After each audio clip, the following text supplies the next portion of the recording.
আসসালামু আলাইকুম প্রিয় ফেসবুকের ভাই বন্ধুরা, মাদকের বিরুদ্ধে সারা বাংলাদেশে অভিযান চলছে। গ্রামবাসী মিলে অভিযান চালাইতেছে। তার মধ্যে আমাদের কিশোরগঞ্জ সদর রশিদাবাদ ইউনিয়ন ৩ নং ওয়ার্ড বেরওয়াইল কি পইন নাই কাশেম পইন না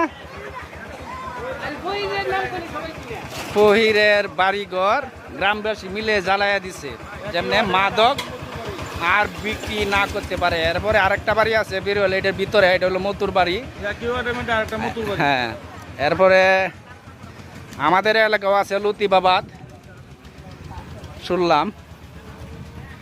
তা আসলে আমরা সবাই সোচ্চার হব মাদকের বিরুদ্ধে। মাদক সমাজটা আমাদের সন্তানদেরকে নষ্ট করে দিচ্ছে। মাদক যেমনে এ দেশে না থাকে, এবং খালি পাবলিকেই করলে হবে না, প্রশাসনেও সহযোগিতা প্রয়োজন। প্রশাসনেও সহযোগিতা চাই আমরা সাধারণ জনগণ, কারণ যুব সমাজ এই কারণে নষ্ট হয়ে যাচ্ছে। যুব সমাজ মাদকের জন্য নষ্ট হয়ে যাচ্ছে।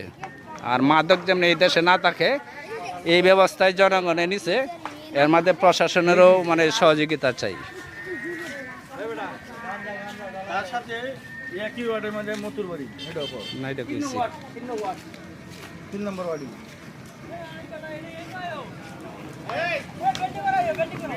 বিল্ডিং এটা দেয়াইছি তাপের জন্য না, তাহা যাইতেছে না, তাপের জন্য তাহা যাইতেছে না, প্রচন্ড তাপ।